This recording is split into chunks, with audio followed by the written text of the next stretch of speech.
मन मंदिरा गजर भक्तीचा.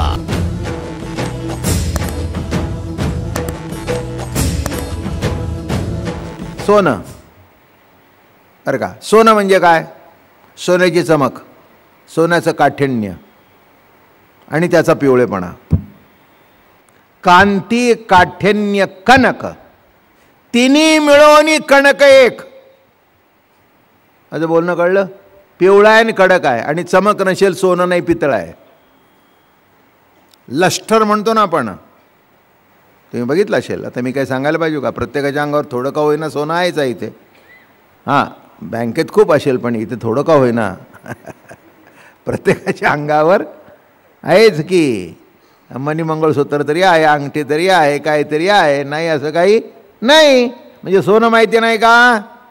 हां, मग पितळेचा टोप तुम्हाला कळतो, पितळेचा चमचा कळतो, पितळीची ताटली कळते, बरोबर आहे ना? मग सोनं ठेवलं तर ताबडतोब कळतं.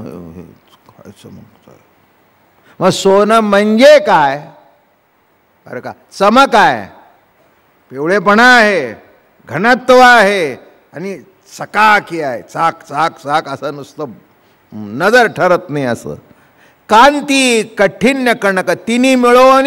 मग एक म्हणला, एक बाई हुशार होती, ती गेली सोनाराकडे. ते म्हणले, वा मला 10 तोळे सोनं पाहिजे, एकदम गळ्यात घालायचं आहे, पण ते वजन फार होतं, तर फक्त त्याची चमक द्या काढून. दुकानदार म्हणला, चमकी आहे म्हणजे नाकात घालात ती चमकी, असं मला म्हणायचं आहे. नाकात घालतात ती काय? हां, खरंच आहे ना. कळत नाही तर मग काय म्हणावं? अगं तुला जर कळत नाही तर काय म्हणावं? हां, चमकी नाही म्हणू तर काय म्हणू? असं सोन्याचं हे कुठे बाजूला काढता येतं का? चमक काढता येतं का? कधीच काढता येणार नाही. हे मिळून सोनं आहे. तसं सच्चिद आनंद मिळून सच्चिद आनंद शब्द आहे. त्याच्या पुढे दृष्टांत दिला, द्रव गोडी पियूख. दुधाचा पांढरेपणा, दुधाची गोडी आणि दुधाचा पातळपणा मिळून दूध. आता याच्यातलं काय बाजूला काढता येईल? दूध म्हटलं म्हणजे तिन्ही आलंच. दुधाची गोडी आली, दुधाचा पांढरेपणा आला, दुधाचा पातळपणा आला. हे तिन्ही मिळून जसं दूध, तसं सच्चिद आनंद हे 3 शब्द मिळून एक स्वरूप. त्रिलंगी एक सुवर्ण, तेवीची द्राव गोडी शुभ्रवर्ण. अर्थाचे एकपण जाण त्रिलंगीन. दुग्धी उमटती तिने भाव, हा देखती आता स्वभाव. परी दुग्धी समूळ वाव भागत्रय, पात्रे एकेच आशिजे, तया बहुगुण ऐसे बोलजे रे. परी पात्रे तेने नविजे बहुधा जेवी. काही जरी सोन्याचं पात्र किती केले तरी निराळं होतात का? एक सोनच. तेवी स्वरूप मात्रची एक पूर्ण, सत्ता प्रकाश आनंद घन. परी अर्थैक्य तिरी हीन प्रत्यय मात्र. तिने शब्दाकडून त्याची बाराखडी निराळी असेल, त्याचे उच्चार निराळे असतील, पण शेवटी तत्वता अर्थ काय आहे? एकच. 3 शब्द वापरले, पांढरा, पातळ, गोड. पण हे 3 शब्द जरी वापरले, लिहायची पद्धत जरी निराळी आहे, उच्चाराची पद्धत जरी निराळी आहे, तरी पण स्वरूप मात्र. अविनाशी मात्र ज्ञान, असंबंधे आनंद घन. येथे जे त्रिविधपण कल्पिजे तरी, एरवी स्वरूप पूर्ण सर्वथा त्रिलिंगहीन. स्वरूप हे परिपूर्ण आहे, तिथे भेद करण्याचं काही कारण नाही. उजाळा धृती मार्दव ह्या तिही उणीव, हे देखीजे सावय कापुरी एकी. दृष्टांत पुन्हा ज्ञानेश्वर महाराजांची सवय आहे, एकापेक्षा एक चढ दृष्टांत देतात. सोन्याचा दिला, दुधाचा दिला, आता कापुराचा देतात. काय हे बघा, मी मागेही सांगितले, ज्ञानोबा एवढे दृष्टांत का देतात? एक मोठे विद्वान इथे होऊन गेले भारतात. त्यांच्या प्रवचनामध्ये एकही दृष्टांत नसायचा. विद्वान होते, त्याच्याबद्दल काही प्राद नाही, एक मोठा फिलॉसॉफर, तत्त्वज्ञ होऊन गेले. कधी एक सुद्धा कुठे दृष्टांत नसे. तेव्हा एकाने मला सांगितलं की म्हणाले, एकही दृष्टांत नाही आणि माऊलीचे दृष्टांत असे कसे? म्हटलं, त्यांच्या पुढचा समाज निराळा आहे. माऊलीला जगभरातला समाज, ज्यांना कळत नाही त्यांना सुद्धा कळतं करायचं आहे, म्हणून दृष्टांत दिल्याशिवाय कळत नाही. लक्षात घ्या. आता हे बघा, नुसतं सच्चिदानंद सांगितलं तुम्ही ऐकलं, पण आता एक खालचे दृष्टांत झाल्यानंतर अगदी ठसलं ना, हे दृष्टांताचं महत्त्व आहे. हे बघा, दृष्टांतसुद्धा द्यायला यायला पाहिजेत, इतकं सोपं नाही आहे.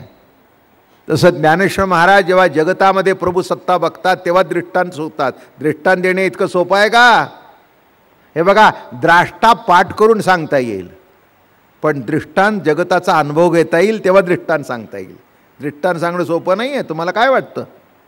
हां, द्रष्टा काय पाठ झालं, ओवी पाठ केली, हां, एकवद सच्चिदानंद, एकवद सच्चिदानंद, पुढे काय सांग ना नीट, आम्हाला कळत नाही, सांग ना.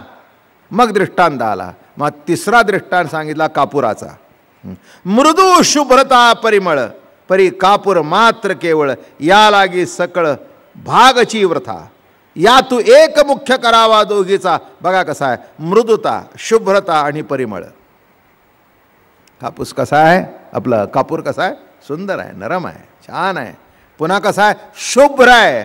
पुन्हा कसा आहे, आहा, तिन्ही मिळून काय आहे, कापूर आहे. परी कापूर मात्र केवळ, तिन्ही मिळून याच्यातलं एक जरी बाजूला काढलं तरी कापूर शिल्लक राहणार नाही. शिल्लक राहील का?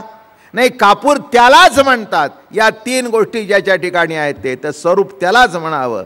हां, मग आता स्वच्छपणा आहे, सुवास आहे, मऊपणा आहे, हे तिन्ही गुण तिथे आहेत. पैकी दुसरे ह्याच्या विरुद्ध गुण आले. कशाकरता सांगतो, असं उलटसुद्धा आलं ना. कसं आलं?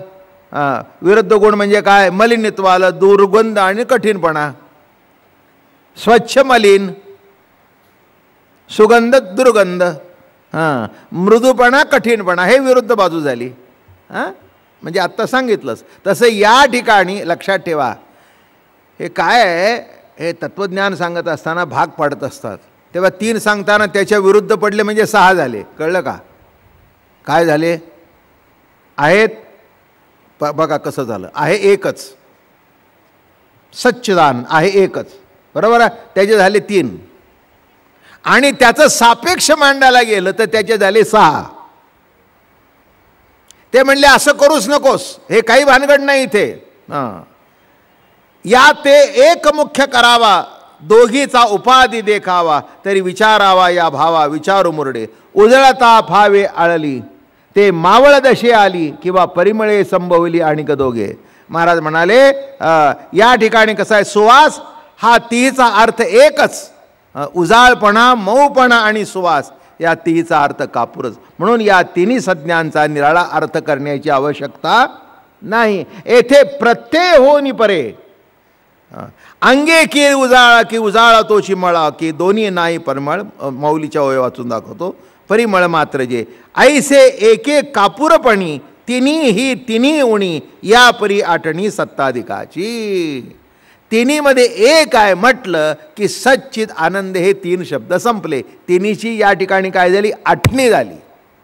तिन्हीची काय झाली या ठिकाणी, आठणी झाली. सद आटलं, चिद आटलं, आनंद आटलं, आठणी झाली. पुन्हा ओळी वाचून जातो. ऐसे एके कापूरपणी, तिन्ही ये तिन्ही उणी. उलट मांडलं तर तिन्ही उणी, या परी आठणी सत्ताधिकांची. एरवी सच्चिदानंद भेदे, चालेली तिन्ही पदे, परी तिन्ही उणे आनंद केले येणे.